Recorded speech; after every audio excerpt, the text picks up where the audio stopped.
Welcome to Bad Lit Friends, the writing podcast that barely knows what it's doing. I'm Kirk Rafferty, and this is my co-host. Hi, I'm Meagan Thompson-Mann, and today we are, oh my God, it's episode 14. Holy moly.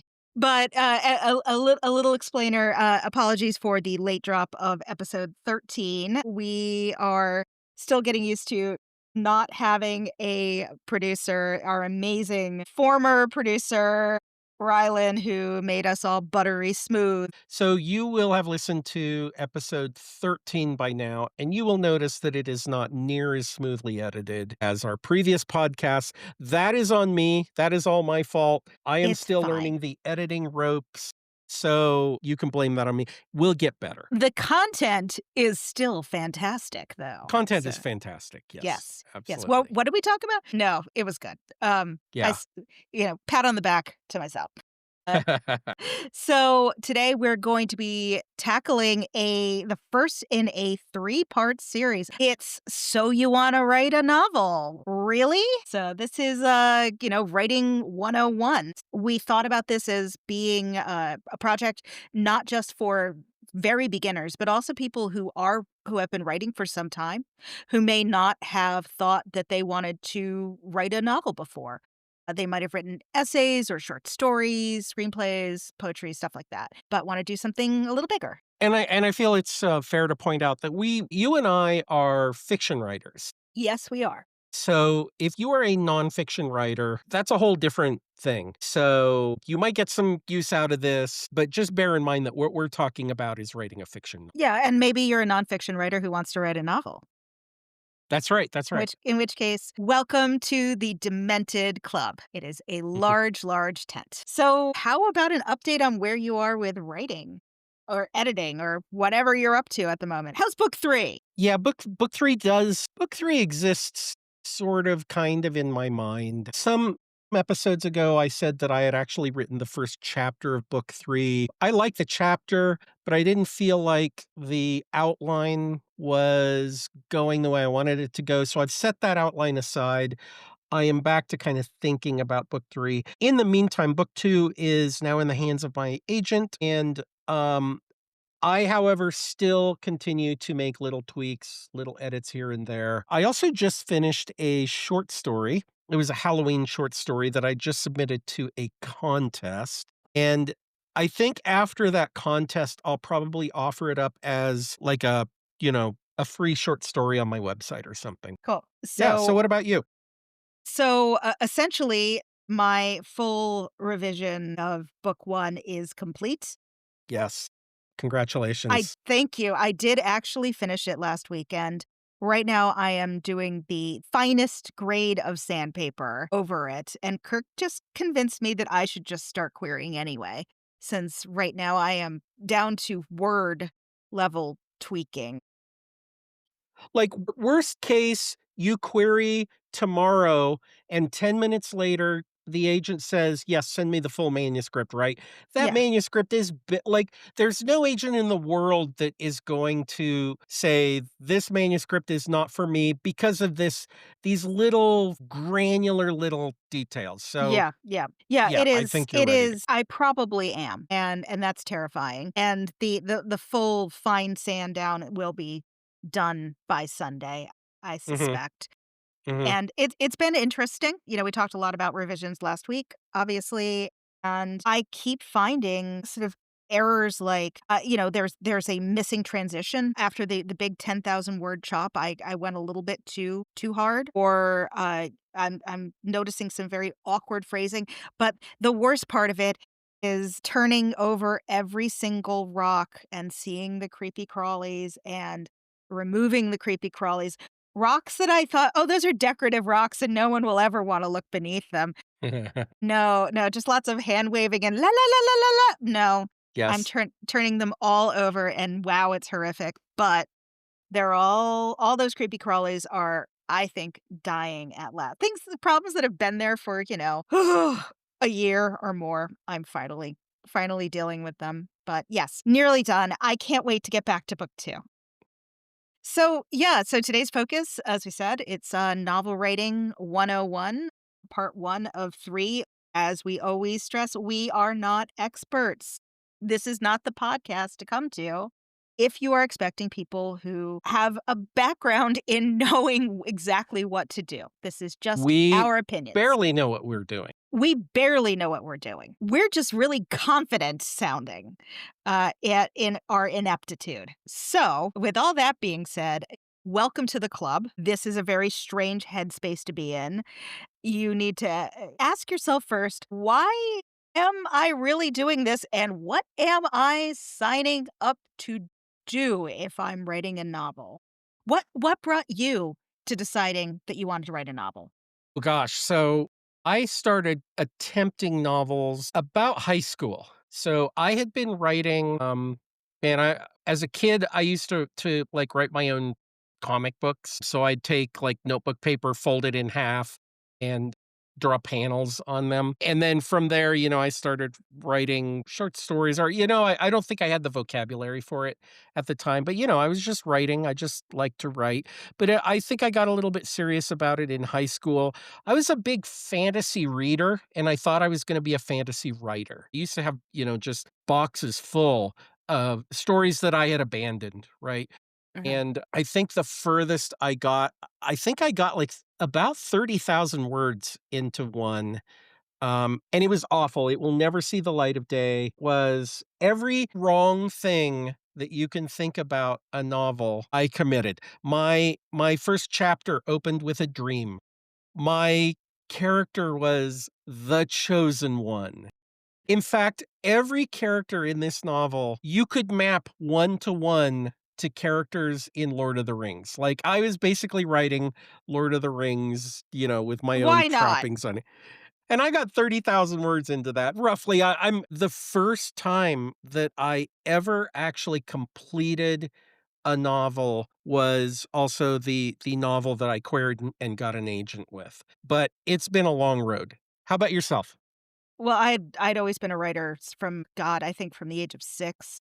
Mhm. I started keeping a journal and, what do you write in your diary when you're 6? You write, "Mom and dad took me to see Kramer versus Kramer. It was good." I remember that one. When you're 6?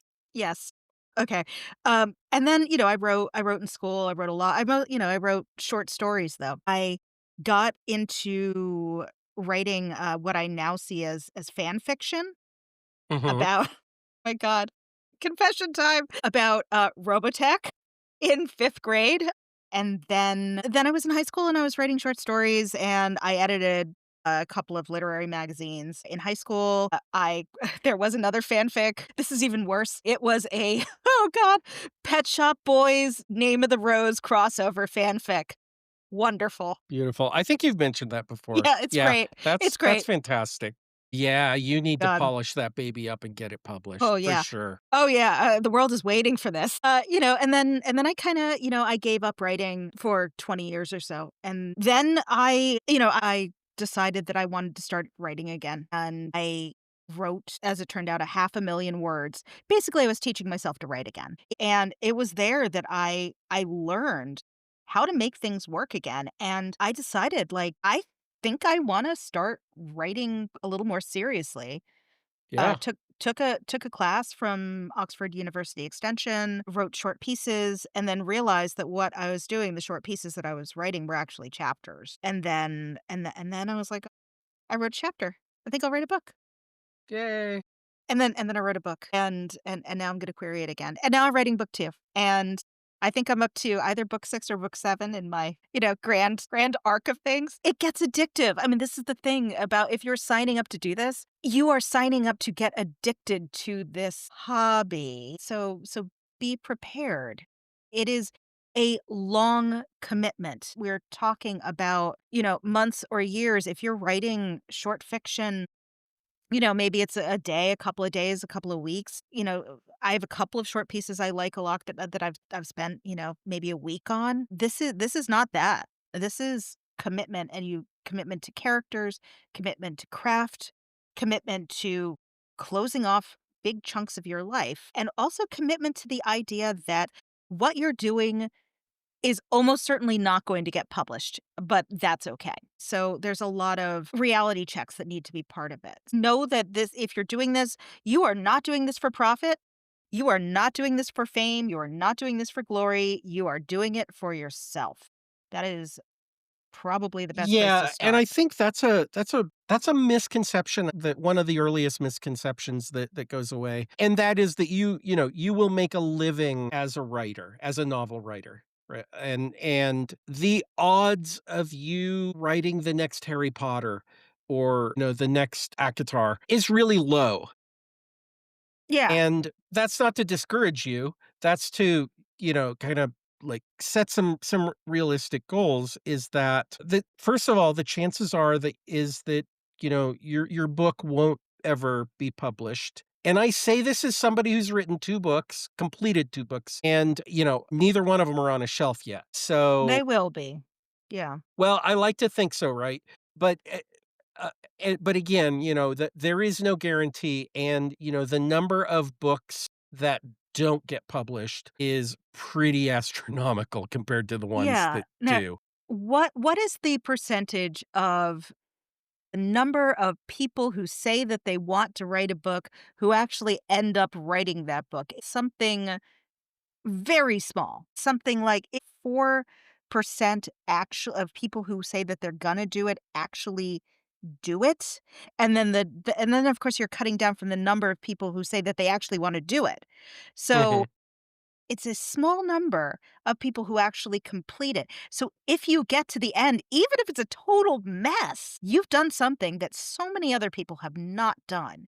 Absolutely. Yeah. Yes. And that's a joy and a celebration in and of itself. That's the thing that you're aiming for. You do it for yourself.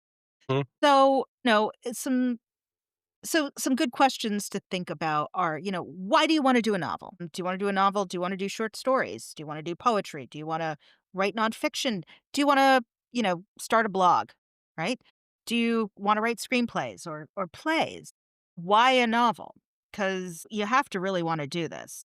And you also need to make sure that you can make a commitment to doing this. Now, that's not to say that you are going to be, nose to the grindstone necessarily. You can take breaks from this. Nobody's forcing you to do this until you have an agent and you've signed a multi book deal, according to Amber, and they're breathing down your neck and they're waiting for the second book. Right, then But everything then changes. everything Yeah. changes. But, in the beginning, it's, can you commit to doing this? And are you okay with not being great at it? Are you okay with sucking? Right?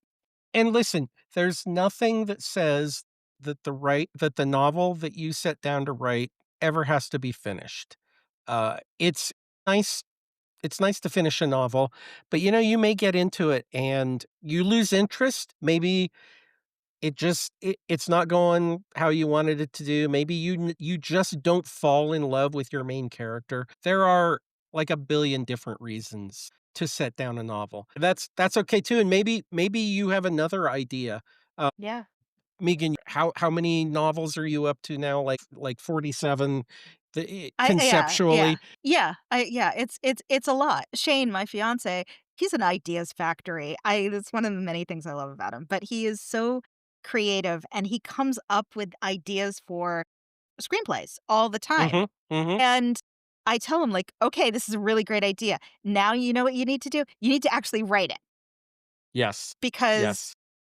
that's the writing the writing is the big step. The idea is the first step. The writing is the big step, right? And you have to have both. It isn't enough just to have the idea. And you could there's nothing stopping you from writing down book 2, book 3, book 4, but, etcetera, until, infinity. Just put them somewhere, write them down, and come back to them because you might get sick of writing book 1. All of that experience of starting a book and abandoning it, it's craft. You're learning. You're learning what you can do. Never Your a wasted limits? word. Yeah. Never, never. Even the worst ones, they're all worthwhile. So ask yourself, is this something I really want to do? It really is something that will change your outlook on life. One of the things that certainly for me it increased was my powers of observation. I'm always watching what people do, how people move, so that I can capture these things more naturally on the page. I listen for dialogue. I'm looking for interesting things happening in the backgrounds of situations that I'm in, and I kinda squirrel them all away. I make notes for myself, like, on my phone or whatever. So you're changing your viewpoint. It's also you're a writer. You get to call yourself a writer. Once you start writing, you're a writer, right? Yep. So Yep. it's are you comfortable with changing that? So there's this constant back and forth in social media. It was big on Twitter. It's moved over to Blue Sky. I probably even seen it on Threads. And it is this clique, if you will, of people who say there's a difference between a writer and an author. A writer is somebody who hasn't been published yet, and then an author is somebody who has a published book, whether that's self-published or whatever. And I say bullshit. I say I that agree with you. Total fucking if bullshit. you're a writer and you're an author. Yeah. You are literally the author of the words that you have written. Yeah. So It's bullshit. And technically I am an author because I have professional publications out there that have nothing to do with fiction writing. So technically I am an author. And my website, if you want to check it out, it's megantheauthor.com because technically by these weirdos, criteria, I am an author, but I am an author even without those. It's more gatekeepy BS. And we've talked a lot already in other episodes about how much gatekeeping there is. And for me, and this is slightly off topic here, I there is so much gatekeeping at the upper levels of entry into TradPub. Why do we as writers need to be, the foot soldiers of these institutions yes, that are trying to keep yes. us out? Why are you enabling this BS? Come on, solidarity. We're all in this together. Well, and what makes me a little bit sad too is when I see somebody who has bought into that narrative and they'll post something along the lines of, "I'm a writer, I can't wait to be an author." And I get the sentiment, because what they're really saying is, "I can't wait to be published." But, like, don't sell yourself short. You're an author. Come on. We don't need this. When you start writing, you become a writer. Nobody's saying your writing is necessarily objectively good or even subjectively good, but you're a writer. Big whoop. If you're happy labeling yourself only as a writer and not as an author, I don't care. Why do you need to stop other people from calling it? Mhm. And what this leads me into anyway, is what I wanna say, is that there is as a writer and as an author of your own works, there are no rules that govern you Mhm. whatsoever. You can write what you want, how you want, everything. It is that that is your world, that's your space. Yep. What we want to talk about, though, is the publishing world, right? Yeah. And so once we start so we've kinda laid this out for you. Once you start talking about being published, whether you're self-published or traditionally published, now you're kind of getting into some rules. And these rules basically govern how readers perceive your works. Mhm. Mhm. So, for example, if you wanna write a book based on your D&D campaign, and so many good books have been written based on somebody's D&D campaign, but if you just wanna write it, like, willy-nilly and enjoy yourself, maybe hand it out to your players and whatever, that's great. Those are your readers, they've got it, they know the expectations, but if you wanna be published, it includes self-publishing as well. Now you've gotta look at things like, like story structure. Because the idea is if you put a book out there, you want people to enjoy this book. Yeah. Yeah, you need to start off, like, making some big decisions. So if you've made the big decision that you're actually gonna do this, number 1, go with God. Number 2, you need to make some decisions. So probably number 1 is what genre are you gonna write in? Okay? So you may think, like I thought, that you know what genre you're going to be good at or at least be interested in writing. So I thought that I wanted to write Regency romance novels. It turned out that that was not for me. But a good place to start is what do you read a lot of? What are you interested in reading? Because that is a nice home base for you to be in. It could be that you aren't particularly talented or you don't feel comfortable in that space, but it might be a good launching pad for you. Or perhaps you wanna write for children or middle grade or YA. There's so much YA. What you need to do is start reading a lot. I mean, start off before you start writing, read. Please read in the genres that you are thinking about writing in. And not only just your genre, but modern books in your genre. And again, like, you can write your own version of Lord of the Rings, right? And you can write it in the style of J.R.R. Tolkien and, produce a book like that. If that's for yourself and maybe some, close group of friends or, you're not seriously considering publishing, because I will tell you, like, Lord of the Rings would not sell today.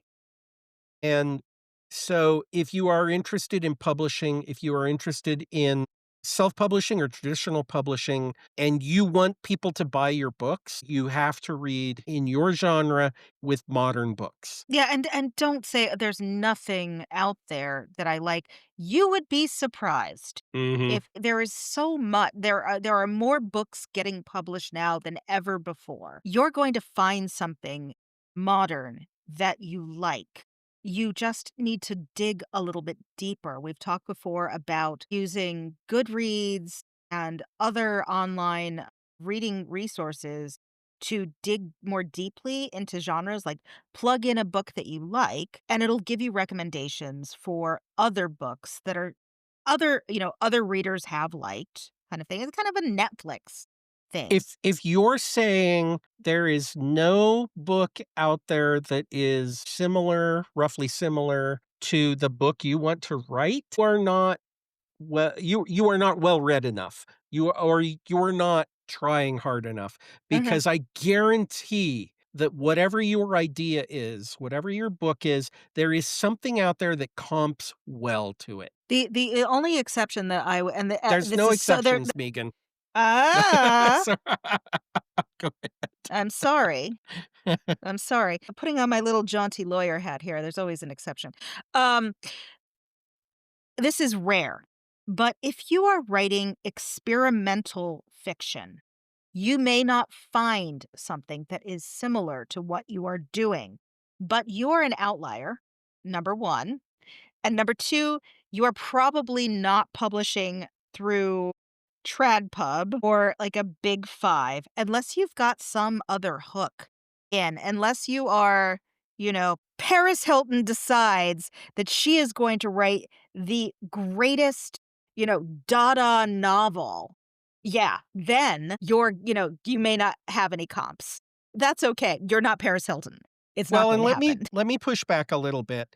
If you so goal is to be published. Your debut novel had better not be experimental, Yes. right? Yes. No agent will pick it up, no publisher will pick it up Yeah. if this is your first novel. Now, if you've written 10, 15 books or whatever, if even if they've been self-published and you want to self-publish an experimental novel, knock yourself out. If you want to traditionally publish an experimental novel as a debut author, good luck. It Yeah. just is not gonna happen, and I'm sorry to say that. I'm not rooting against you, but No, it's no, just no. not gonna It's happen. not the '90s anymore. Yeah, yeah. I saw, I was a reader in the '90s, and I read a lot of debut weird stuff that was, you know, v imprints of large publishers, but that was the '90s. If you read what people who have our new MFAs are publishing now, they're not publishing those works like they were back then. They're publishing romantasy, they're publishing contemporary fiction, upmarket fiction, not even so much literary fiction anymore. It's a totally different world. You can do this if you want to do it for yourself. If you want to go indie, please do. God, we need more weird stuff. Yeah. But if you want to go, if you're totally wedded to TradPub, put that one to one side for right now. write that book of your heart and then understand that that book was for you for now. It doesn't mean that it's for you for now forever. It's just for you for now. And it doesn't need to be heartbreak and end of. So, and we in another episode we went over, quickly, the big genres and we won't get too much into it, but are you writing literary fiction, upmarket fiction, character driven, prosy kind of things? Romance, still, huge market. Mystery or thrillers, fantasy, romantasy, sci-fi, historical like Kirk, contemporary, IA, middle grade, picture books, all of these different expectations, different word counts, but one thing is that you need to understand what the expectations of that genre are before you start writing in them, or you will be very disappointed at the end if no one is interested. And one thing I've heard too is my book doesn't fit in a genre. And first of all, there's a really good chance that you're lying and you don't know you're lying, but you're lying. For the exceptions to that where you've somehow written this book that does not fit into any genre. You've probably written a crossover. And then, once you whittle that down and you've actually got somebody who's written a book that really doesn't fit in a genre, again, you probably are not going to be able to sell that book. Yeah. At least, and again, Megan and I swim in the trad pub world.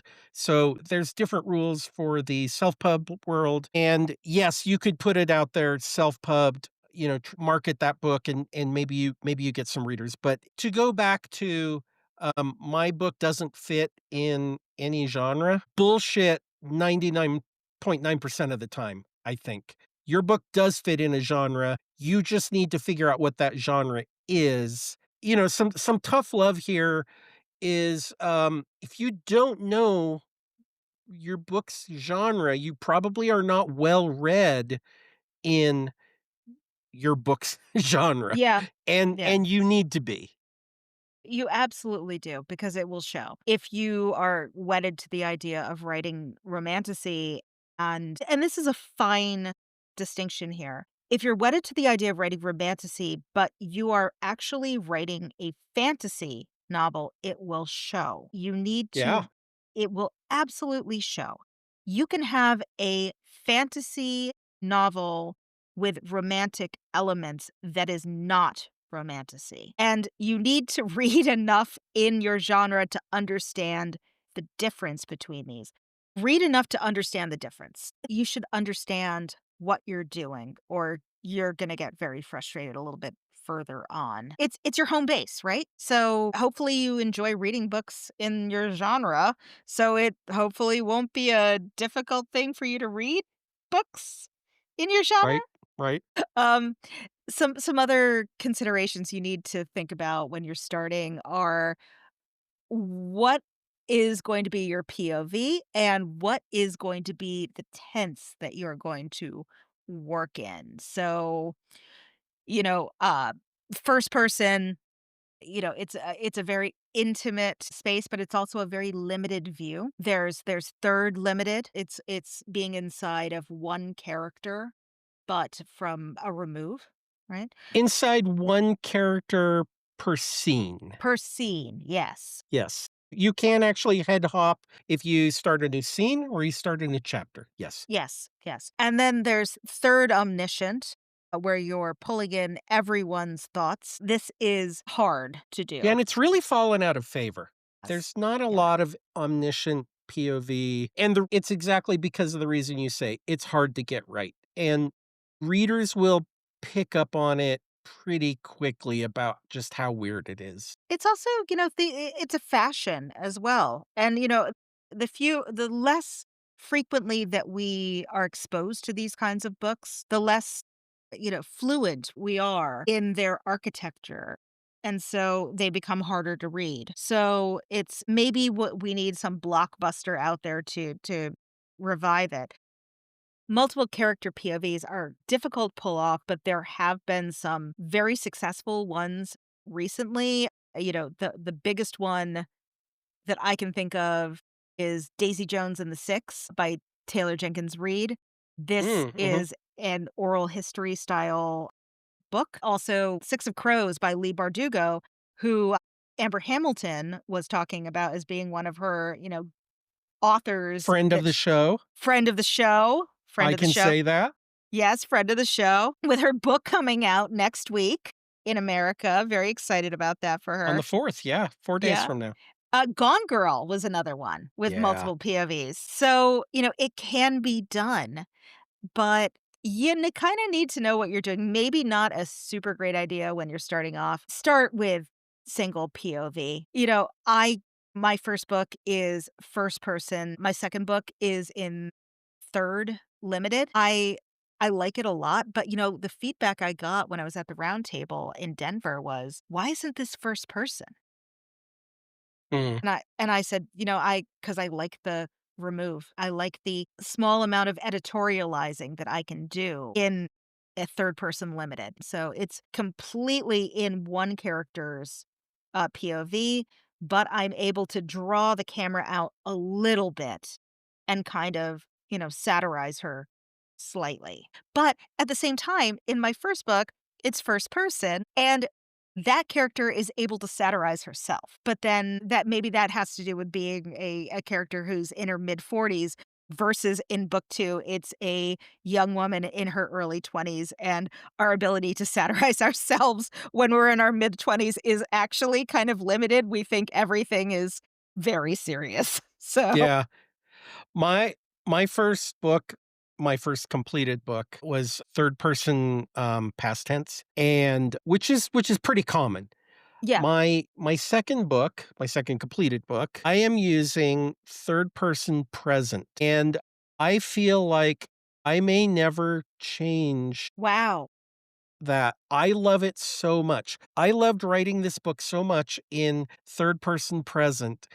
It's a thriller, it's a historical thriller. It was perfect. It suits me perfectly for the immediacy that I Mm, wanted. I almost wish now that I had written that way in my first book, but actually I just read a chapter recently from my first book, and I still love it. If I could change it, I would change it actually. But yeah, so the type of story you wanna tell, I think, is also going to dictate your voice, mhm. right? A lot of advice out there is that, you wanna start with a single POV, third person, limited, past tense. We didn't talk about tense at all here, but, there's past tense, there's present tense.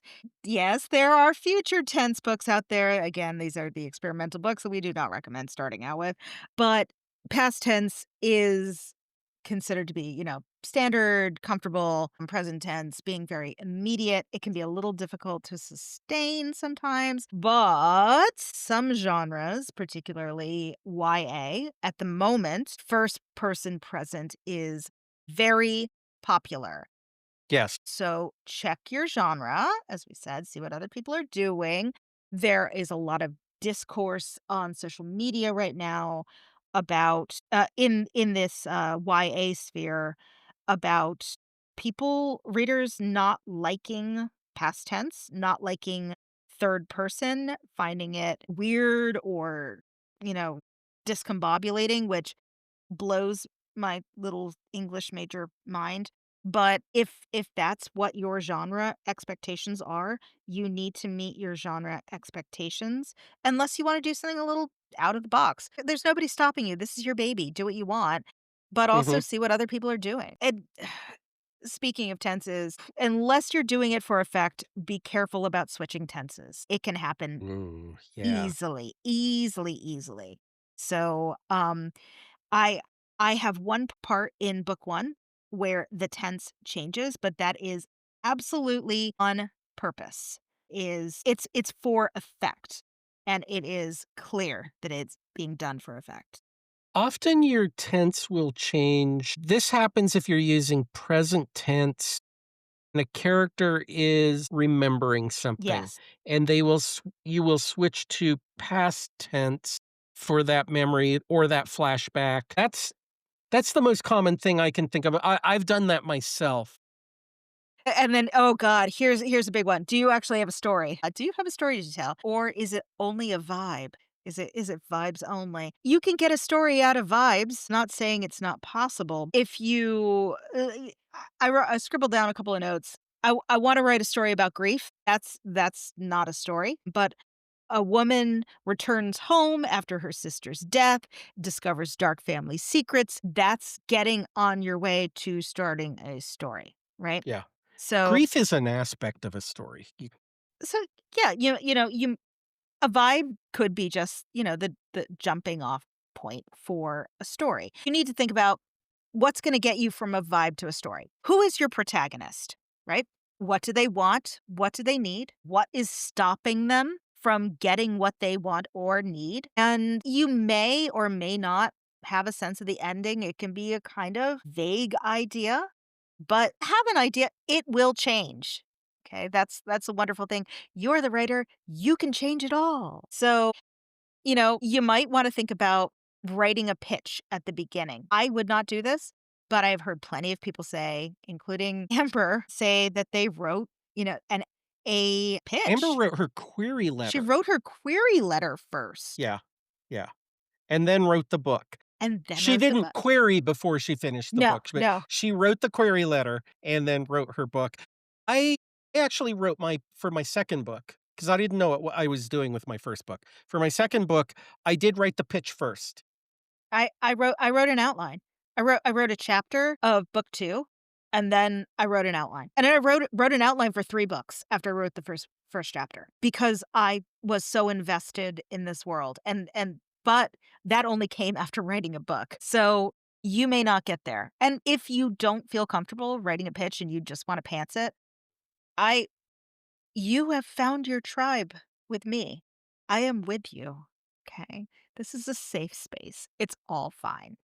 But what you do need is protagonist, stakes, conflict, and you need to understand whether or not all of these are sustainable, right? Because if they're not, maybe you need to write a short story instead. And there is no shame in that. Short stories are their own art. They are hard in a different way. At the, beginning of the episode, I mentioned that I had written a short story for a contest. The word count limits were between 500 and 1,500 words. My first draft had, like, 2,000 words, and I felt like when I had written that draft, God, no, it was like 2,100 words. It was over 2,000 words. I had to trim, like, 600 words or something. And I felt like, I don't understand how I'm gonna do this. I have written the most compact, compressed short story I possibly could, uh, and I still had to trim. And I actually got it turned in today. Today was the deadline. I got it turned in at, like, 1,498 words. Jeez. So too shy of the limit. And yeah, don't let anybody, so you will see novelists who, put their nose up and say, "I don't write short stories," right? Well, let me tell you what, you're first of all, I think you're limiting yourself, but also, like, put your nose back down because you don't have anything over on short story writers. God, Some of the it's most famous authors in the world wrote short yeah. stories. Yeah, absolutely. It's a different kind of talent. I started out as a short story writer. That's what I was in high school. I wrote tons. I wrote so many. I edited both, the school literary magazine and the short story magazine Yeah, because that's what I did. Um, and then I lost that craft. It's a hard one yeah, to yeah. do. It has very different muscles. It's We like could we could do a whole episode on that, we could do actually. a whole episode on, how it's, are you a long distance runner? Are you, a mid distance runner? Are you a sprinter? You're all runners, but you have different talents. And it doesn't make you not a runner or it doesn't make you more special because you do one thing better than the other. Mhm. So it could be that you start writing a novel and you realize that you are actually good at writing a short story or you're good at writing flash fiction. I mean, god, that's a hard thing to do. So use this opportunity if you think you want to write a novel and you're like, actually I don't think I can sustain it. Maybe what you can do is write a kick-ass short story. Sure. Please. Please. And I digressed us again, so I apologize. I No, got it's us off fine, it's track. fine. Look, we barely know what we're doing, come on. Especially now that we don't have a producer, if you're not sure, just start writing. See what comes out, right? Absolutely. Yep, yep. No So, writing is wasted. no, no. And, the next thing you probably wanna do is decide whether or not you wanna outline. So, we've talked before about plotters, pantsers, plantsers. You may change from one of these to the other. Kirk and I have both changed. We've both gone from the poles. He was a plotter, I was a pantser. Now we're both plantsers, or we're trying to be.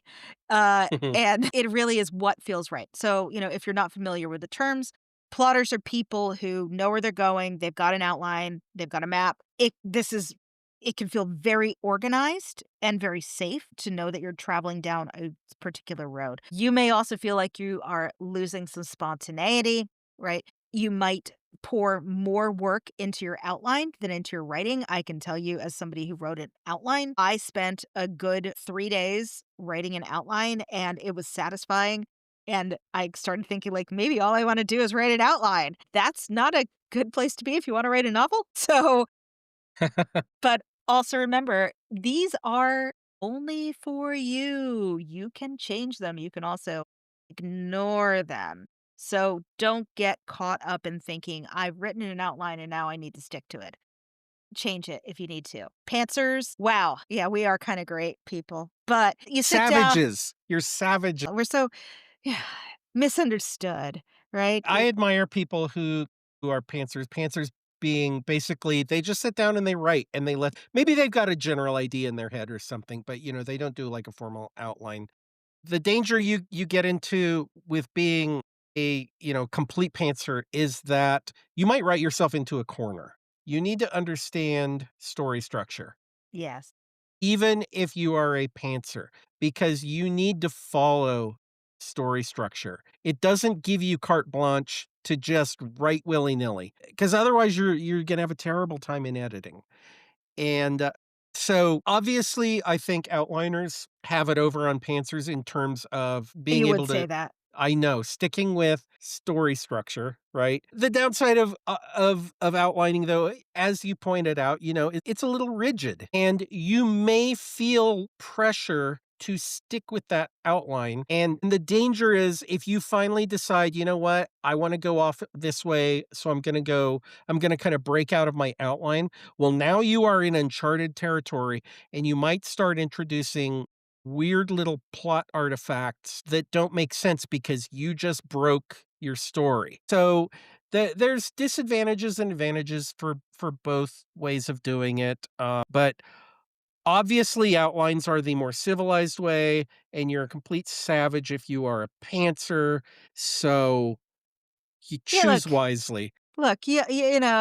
look, look, not everybody can live in the YOLO universe of writing. It's fine. But I will say I got halfway through, pantsing book 1 when I Mhm, realized that, I probably need to have an idea. If I wanna make this a book, I need to have a plot. I've written a bunch of episodes, essentially. mhm, So I had an idea of where I was going. I did eventually write a very, very loose outline, and I wrote most of those chapters. Oh, I chopped some of them, but I had an idea at some point.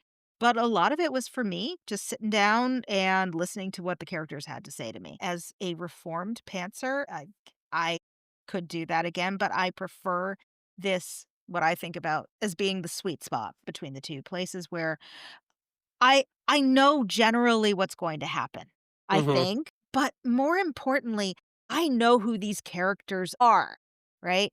I know what they want.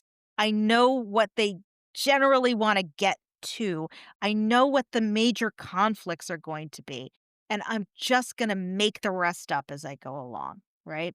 So that I have enough wiggle room to feel comfortable. And that's not for everyone. There are people who find that too constricting. There are going to be people who find that too loosey-goosey. Find the thing that works for you.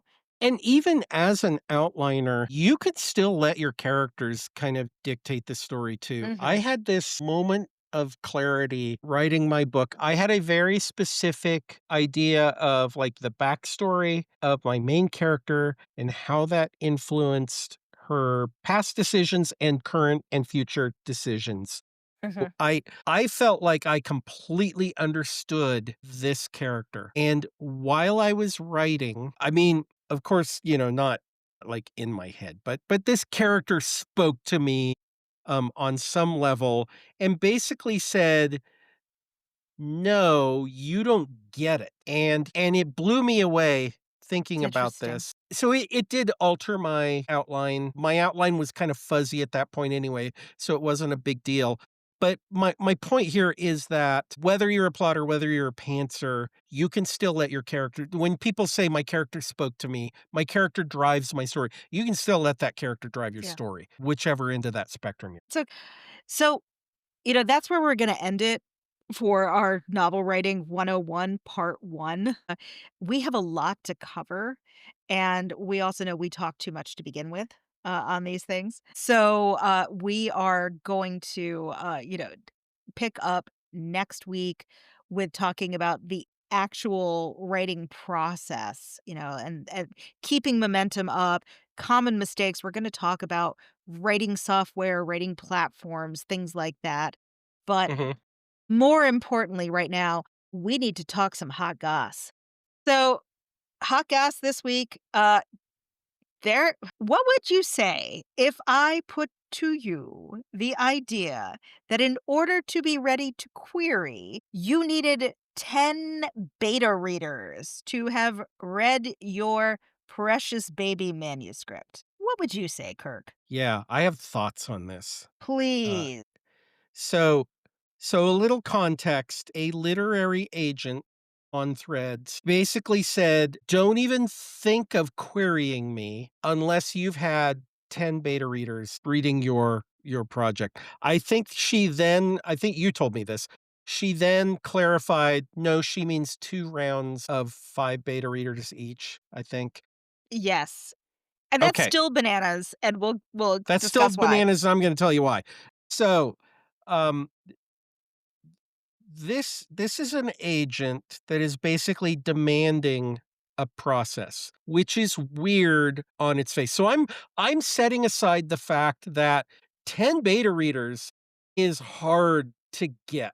I'm setting Yeah. aside all of those logistics. And so I'm just saying this is an agent that is demanding a particular process. Whereas any other literary agent that I've ever heard of, with a few exceptions, wants to see your manuscript, they give no fucks about how you wrote this book, what process they do on some level, but they don't care. Like there's no agent that says you better have used save the cat before you Yeah. query me, right? There's no agent out there that demands a process. Well, there's one agent. There may be this one was vocal, this one set themselves up, so this one teed themselves up, and so we're gonna swing. Yeah, just one at least who showed her whole ass on the internet. So, Yeah. it's So there were a lot of thoughts on this, and I think, most thoughts on this were, "Don't tell me how to write my book." yeah. And the other point was 10? 10? God. The one point that kept being mentioned was that how are you writers, a lot of writers, not everyone, but a lot of us are introverts. How are we gonna find 10 people? Not only that, but some genres lend themselves to finding larger numbers of beta readers, and we should probably explain what a beta reader is for people who are not familiar with what the difference is between, say, alpha readers and beta readers. I'll let you, mister, take it away on this one. Yeah, it's exactly what it sounds like. You are a beta tester of this book. I've gotten it as polished as I think I can possibly get it polished, and now I'm gonna put it into the hands of some select readers and ask for feedback on that. So, they're going to read it like they would just read a book, and then I would like some feedback from them, hopefully that is better than Oh, yes, I loved it. It was Thank you great. for sharing this with me. I feel like it drug in the middle. Yeah. I loved your opener. I thought the ending could have used a little bit more oomph for Yeah, I don't whatever understand it this is. person's motivation. Yeah, Yeah, and the idea is that if you share it with more than one beta reader, you are gonna start seeing patterns of right, things that right. are working, things that are not working. I wanted Yeah. to clarify too. So this agent, and actually this part of it was sort of good advice. This agent clarified that 10 beta agents who are not your relatives, right? Yes. Who are not your Yeah. mom, who are not your brother. And that it's fine to use your mom as a beta reader, but you also need to but I would not depend on your mom to really give you the constructive Yeah. criticism that you need. So, it's fine if you wanna share your book, but I wouldn't Yeah. consider that as serious No, no, no, unless no, you have no. some kind of relationship with your mom where maybe your mom is like a literary editor or something, right? And can give Why you do you craft think that advice. my mother has not read my book yet? Why do you sorry, correction. Why do you think my mother has not been allowed to see my book yet? So, Your mother is welcome to read my book if she would like to read my yeah, book. I will let her know. So, Your it mother, friend of the show, friend of the show, is allowed to read my book. I ideally you want to have at least a few of these people reading your books be regular readers of your genre so that they Yeah. know what the expectations are. So, y the idea that you're gonna find 10 people in look, you're in historical fiction. I'm in upmarket fiction. We are people who write. Neither one of us have friends. It's true. We're bad, we put the bad friends in bad live friends. It is I look, I have a couple of betas, and when I am gonna start querying this book, probably this weekend, but I'm also gonna be looking for betas while I'm doing this just because 'cause I'm gonna be tweaking on the back end after I'm done. Why not, Some new betas and giving it to my Mhm, old betas too. I have 2 mhm. people that I trust because they read this stuff, and they liked book 1, but 10, where am I gonna find 10? And she said that she thought that finding betas was easier than most people think, and that one way to do it is to join writer groups. Oh my god, that is a topic for another episode after Yeah. this series Yeah. about writer groups. I am a member of a really good writer group. Everything I have heard about writing groups from other people has led me to believe that I am a fucking unicorn because You won the lottery. Yeah. I Let me tell you about won some the of the writers groups lottery. I've been a part of. Yeah. Yes, yeah, that's definitely a topic for another time, but wow, and she said, "I run a group and we've got like 30 people who have volunteered to beta for this group." So, and people are always posting, looking for betas, finding betas. It's not a problem. Lady, you write romantasy, and I think that the group that you run is in that genre. There are a lot of people writing and reading in that genre at the moment. Of course it's not gonna be a problem. And that's just one of the issues with it. There's also there's the, issue of access to these type of things, right? Like some Yeah. to be able to spend the time with to find to kind of network like that, that's all there's kinda some privilege around that, right? Not everybody's gonna be able to do that. But again, I wanna say, in my mind, none of this matters No. because your process is your process. This agent should be looking at your query letter. If it intrigues them, they should ask for chapters. If Mhm. those chapters drive them to want to work with you, then okay. But it's just mind-blowing to me Yeah. that an agent would say, "Wow, this is an amazing book. I wanna rep this so bad, but you only had 3 beta readers. Yeah, So, yeah. sorry." Yeah, sorry. I'm exaggerating, I'm sure, but this is what Who it sounds knows? like. Well, people on the internet basically agree with you. And it is it's gatekeeping, it's unnecessary. It kinda, like, dismisses the reality of most writers. But how much of this was to get people talking, get people engaged? She Yeah. was she was the main character on Threads for a couple of days, so maybe that's what she did. Maybe she's going to get more people querying her. Fantastic. And look, if we talked about this earlier, if she was speaking as an industry professional to writers saying, as a writer, if you want to up your chances of getting representation, of getting publication, you should have 10 beta readers. Yeah. Still, in my mind, not the best take, but it's that's couched differently. That is, I'm an industry professional, and in my professional opinion, your chances are much better with 10 beta readers. Yeah. Fair, fair. That's not how this was couched. This was No. couched with, if you should not query me. I mean, I think she actually even said, don't query me unless you had 10 beta Yeah. readers. And Yeah. that's my problem with it. It's like, you don't know me. Yeah. Yeah, who are you, lady? I was gonna say how I read a very useful, slightly old but still relevant article by Jane Friedman, by the sainted Jane Friedman about beta Uh-huh. readers. What are they good for? That is probably more useful than, this, you gotta have 10 or, sorry, Yeah. your book Yeah. sucks. It The about advice the the advice to have beta readers is good advice, don't get me it wrong. is good You advice. should you should have beta Yeah. readers. More It's just, eyeballs, more opinions, the if more you can get 10 usefulness. beta readers, fantastic. I actually, for my first book, I think I had more than 10 beta readers, actually. Now, I worked really hard. I put a call out, to everybody I knew on Facebook when I was using Facebook.